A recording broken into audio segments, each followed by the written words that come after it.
right, so tell me a little bit about you. Who are you? Tell them who you are. Who I am. My name is Brittany Young Sanchez, and I run a physical therapy clinic called Velocity Physical Therapy. It's also a wellness clinic. We've been open for 2 years, and mainly we've opened our physical therapy side of it, and now we're starting to work on the wellness side of it. So that's essentially who I am and what we do. I own the business, and I'm also the physical therapist. Cool. That's super awesome. Tell me a little bit about your superhero origin story. Where did you come from? Why did you start this? Who are you? A little bit deeper. Well, my true superhero cape is because I'm a mom.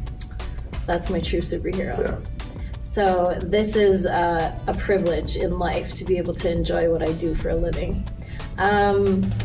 I graduated from Madison with my undergraduate in kinesiology, and I enjoyed the exercise portion of it. I was debating medical school. What do I want to do with this? Where do I want to go? My very last class in kinesiology was an adapted class. So what we did was we took people from the community that had disabilities and we adapted them to go canoeing. So we would literally put noodles and stuff around the canoe, and we took them to the pool, dumped them in the pool, and we had to try to get them out in the best, safest way possible. Our gentleman had a stroke, so one side of his body was paralyzed, so that was kind of tricky, At the end, we took him out on the lake and we got to go canoeing. Everybody had an adapted canoe, and so that class really made me decide that physical therapy was a passion for me.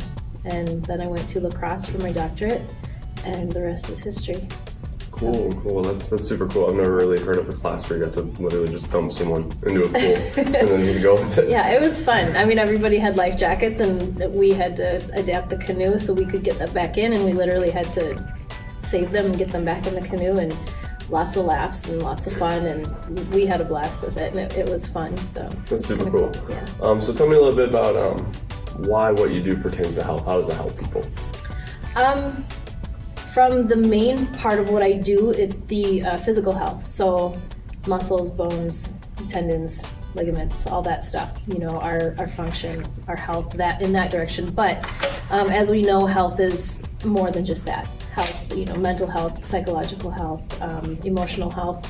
And even though we deal with the physical side of it, the physical body side of it, a lot of it is paired in with that. So I noticed that when people come in and they feel better physically, they leave and they even tell me they're in a better emotional state or a better mental state. And so I believe it's all together, woven together, but we have the privilege of working with the physical side of it. So just being healthier, being able to function in your day. I think that leads to the next one. What are the three biggest struggles that you feel like you run into, whether it's a business owner or working with clients, things like that? I would say right now the biggest struggle, number one, would be insurance. The marketplace is changing, requirements are changing, how healthcare is being viewed is changing. So there's three different hats you have to wear. One, as a business owner, you have to look at the bottom line. Two, then you put on your therapeutic hat, and I have to look at my patients as a patient and only a patient. What are their physical needs? What can I do for them to get them better?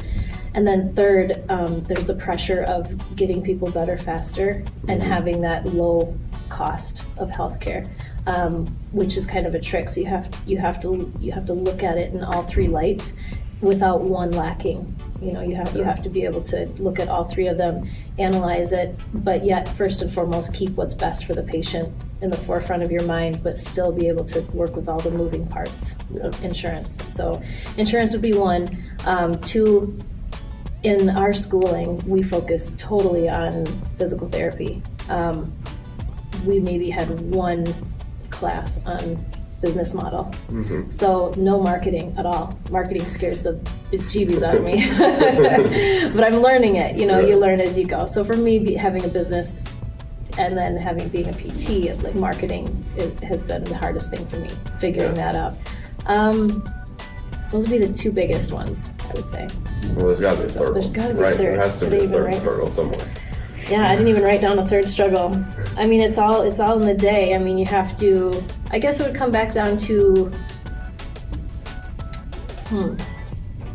I think the self-efficacy part, in the beginning, because before when you work for someone, your boss tells you you're doing good or not doing well, or you have reviews, or you get paid, or you get a raise, or you have all this feedback, external feedback. And when you own your own business, you don't get much feedback. And so in the beginning it was a struggle for me to figure out where is my self-efficacy, like how do I know I'm doing well. And you have to get it from the right sources, because sometimes in business is business, and your feedback doesn't necessarily reflect you and what you're doing. It's just how the market has gone. So I've learned to put blinders on and just to focus on what I'm doing and how I'm doing it, and not look at the rest, not look at the noise, not hear the noise, but really focus in on how I'm doing. And there was a quote that I read that really helped me, and it said, don't focus so much on being successful, focus on being valuable. And that really helps cut out the rest of the noise. That's a super powerful quote. See, you didn't even have to write that one down. It was probably most insightful, right? Sometimes when we just shoot from the hip, that's that would be it. Cool. So if you were to give 3 tips to the upcoming generation, whether it be just if they want to get into physical therapy or the health world, or just in general, what would those 3 tips be? Well, if you want to get into physical therapy, fortunately, unfortunately, get good grades. It matters. High school matters. Undergraduate matters. That first year in undergrad matters. So really do well with that. And that's just PT school in general. I would say, like you touched on in the beginning, find your why, and your why might change, and that's okay. And set goals. I've always set 10-year goals, 5-year goals, 1-year goals, 6-month and 3-month. So I've always done that. But you can't set them all the time. You have to set your goals, and then you have to think, well, what can I do today to reach my 3-month or my 6-month, and break it down. And then you close that up and you don't look at it again for 3 months, 6 months, because you can get too engulfed in that. But you have to have goals that you can break down. They have to be realistic goals. Once you set those long-term goals and break them down to daily goals, then you have to only focus on today. You can't focus on did you succeed or not succeed yesterday and what you have to do coming up, because it's overwhelming and you get paralyzed. You wake up, you decide, what do I have to do today? And you do it with full force. And then you go to bed at night knowing you did the best you could with what you could do, and they have to be attainable goals within a 24-hour period. And then you go forward. So that's important, and choose your why wisely. It's not only about passion, it's about being smart about what you're choosing. Look at the economy, look at what's coming up, look at how the world is changing, like what are we going to be needing as an economy, as a society? How can you be valuable and also do what you love?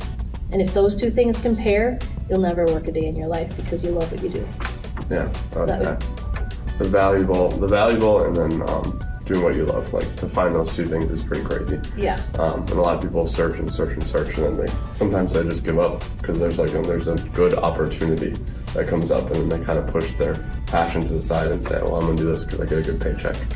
But then you find other people that maybe are okay with the struggle that it takes to get to what you want to do, what you want to love doing, and all that stuff, and those people are always happier, even if they're making less money, or it's more stressful, or it's more work, whatever it is. You find those people tend to be more happy, and they really love their life.